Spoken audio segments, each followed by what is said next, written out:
en la expectativa de que la norma los iba a ayudar y no necesariamente ha sido así, ¿no? Vamos a poner un ejemplo bien sencillo. Es decir, ahora, probablemente bajo esta nueva ley, una persona que vive, digamos, en un extremo de la ciudad y que quiso poner a su hijo en el otro extremo de la ciudad porque es un buen colegio, porque de cierta forma, digamos, le ve ciertos atributos al colegio, le queda cerca a la posible universidad en el futuro, para que se vaya acostumbrando, qué sé yo, probablemente ya no lo pueda hacer.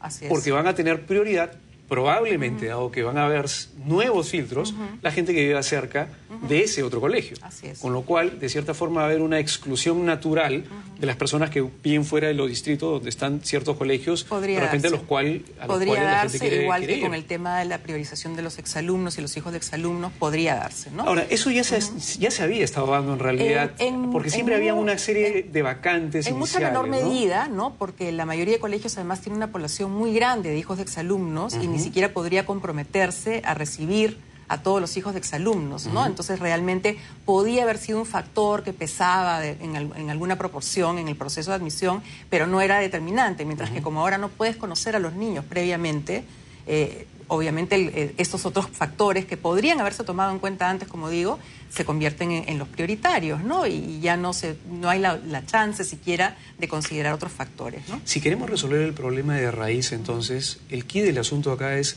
más bien, está en tratar de generar incentivos, de cierta forma, para que muchos más colegios se puedan abrir. Así es. Hay un caso, de repente, no sé si es el caso, no conozco el detalle, pero por ejemplo el caso de lo que está haciendo Intercorp con Innova Schools.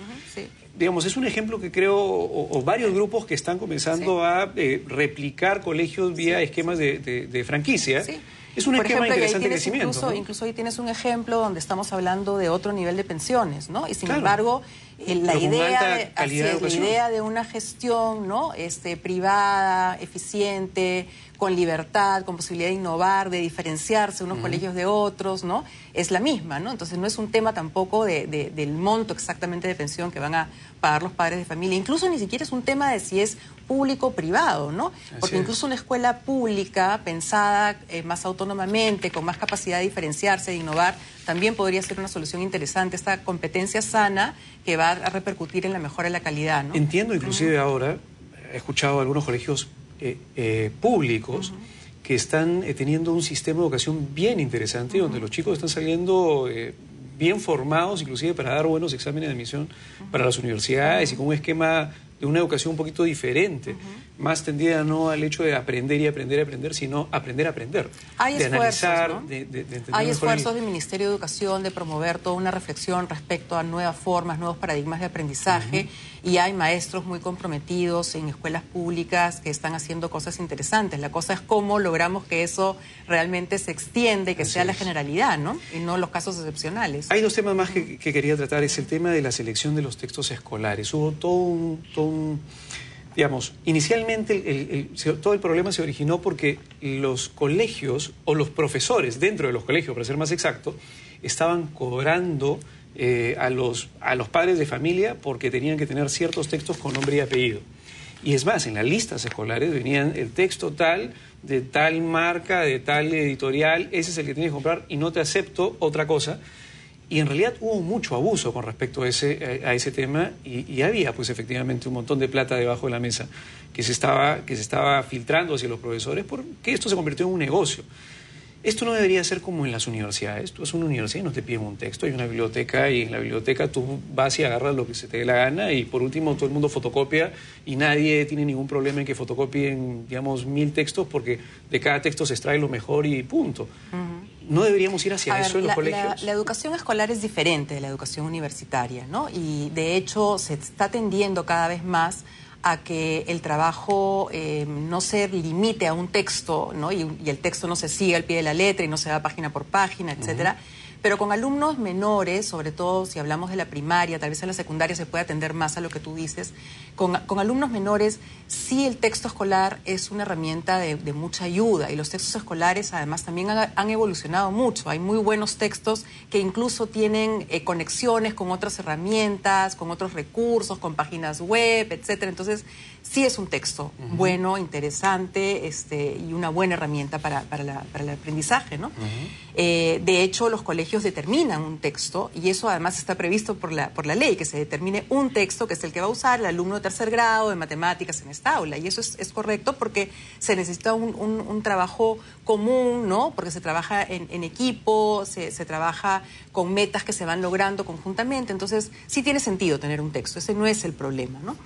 El problema está en cómo se elige el texto, ¿no? Cómo ese texto te garantiza la calidad de acuerdo al proyecto educativo que tienes en tu colegio, de acuerdo a la población escolar que atiendes en tu colegio y demás. Y es un proceso bastante complejo elegir un buen texto y un texto que sea pertinente, ¿no? Y ese proceso debe estar a cargo de los profesores y liderado por el director de un colegio, ¿no? Y así ha sido siempre. Lo que ha sido algunos casos, algunos escándalos, algunos malos manejos, ¿no? Que son considerados delitos y que han podido ser sancionados y denunciados más allá de hacer ningún cambio de la norma, porque no es que estuviera previsto que funcionara así, ¿no? Y lo que se ha sacado es una norma que lo que implica es que sí, que el colegio escoja los textos, pero que escoja 3. Y que de esos 3 luego los ponga a disposición de los padres de familia para que los padres de familia elijan cuál, ¿no? En un sistema que para comenzar es bastante engorroso, ¿no? Que implica invertir una buena cantidad de tiempo de los profesores, porque además no es tan simple encontrar 3 textos que sean más o menos similares dentro del proyecto y el enfoque educativo que uno tenga. Y luego, además con el riesgo de que al final los padres de familia, dentro de esos 3 que no van a ser iguales, elijan uno que no sea el más pertinente, ¿no? Y además la consecuencia, ¿cuál ha sido? Se esperaba, porque todo esto era para beneficiar a los padres de familia, para que no gastaran de más en los textos, etcétera, y se esperaba entonces que se redujeran los costos. No ha sucedido eso. Se esperaba que ya no hubiesen escándalos. Tampoco ha sucedido eso. Recientemente hemos tenido un nuevo escándalo con una editorial, ¿no? Y todo esto bajo la nueva normativa, ¿no? Entonces realmente es nuevamente una norma que no ataca el problema de fondo, ¿no? Y que complica un poco, pareciera que desconociendo un poco cómo funcionan las cosas realmente al interior de un colegio, complica los procedimientos sin ningún impacto en lo que es la mejora de la calidad y la mejora del servicio, ¿no? Entonces, ¿cuál debería ser? A ver, teníamos una solución, digamos, que siempre se había tenido y que no funcionó. La otra, que es la que se ha implementado y que al parecer tampoco está funcionando. Entonces, ¿cuál debería ser la solución? Es que sí funcionaba lo otro, porque el hecho de que hayan algunas personas que no manejan bien los procedimientos y cometen faltas que deben ser sancionadas, no quiere decir que el procedimiento esté mal, ¿de acuerdo? Es más, con la nueva norma ha ocurrido lo mismo. O sea, siempre va a haber personas que incumplen los procedimientos, que no se preocupan por la calidad y que están actuando mal y que deben ser denunciadas y sancionadas, ¿no? Y en cambio, la potestad el conocimiento que tienen los profesores y los directores para elegir los textos debe respetarse y deben ser ellos quienes tomen esas decisiones. Claro, ¿no? pero ahí volvemos al tema, hay un principio básico, no hagas, digamos, o tu derecho termina donde empieza el derecho del otro.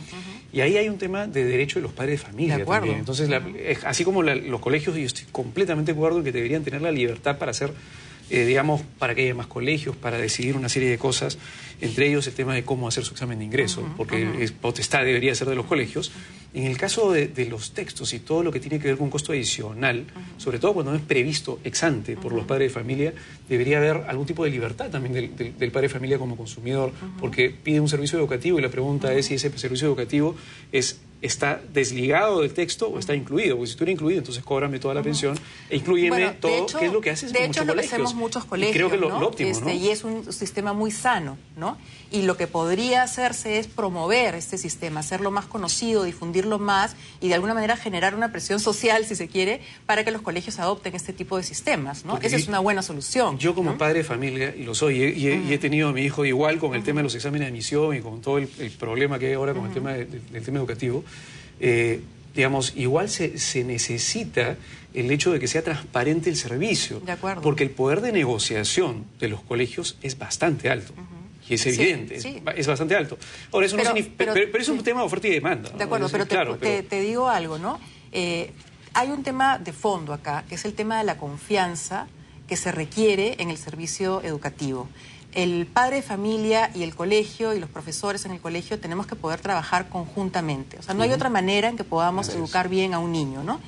Y esta confianza no es para elegir el texto, es para educar a tu hijo. Así es. Entonces, si es que no hay confianza en ese colegio, si es que desconfío de cómo eligen los textos, debo desconfiar en general, ¿no es cierto?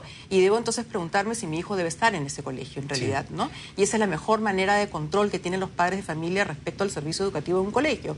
Yo debo conocer todo lo que ocurre ahí y debo estar satisfecho o no del servicio, ¿no? Es cierto, no, es cierto. Lo único que para recalcar ahí el tema es, creo que debería haber mucha más cantidad y calidad de información con respecto a los colegios y al futuro del hijo dentro de un colegio desde el principio, para que pueda haber una línea de comparación mucho más fácil para los padres de familia. Eso creo que la información es vital para tomar una decisión de largo plazo. Los colegios serios hacen un trabajo intenso de información a los padres de familia antes de que siquiera postulen al colegio, ¿no? Y eso debería replicarse en todos los colegios. Lados, así es. Lamentablemente el tiempo se nos fue y se nos quedó un tema interesantísimo, ¿no? Pero volvamos eventualmente a tocar estos temas que son tan importantes porque afectan a todos los padres de familia y a todos los hijos, cuya educación depende el crecimiento y el futuro de este país. Ya comienzan los exámenes de admisión, también entiendo. Bueno, muchos colegios ya han terminado, porque no ha habido exámenes de admisión, han sido procesos más rápidos también en ese sentido. Justamente por ese tema. Señora Mercedes García, muchas gracias por venir a Punto Económico y volvemos con más en la tercera parte del programa y ahora para hablar sobre el tema laboral. Vamos a hablar sobre los contratos de trabajo de personal practicante y extranjeros. Volvemos.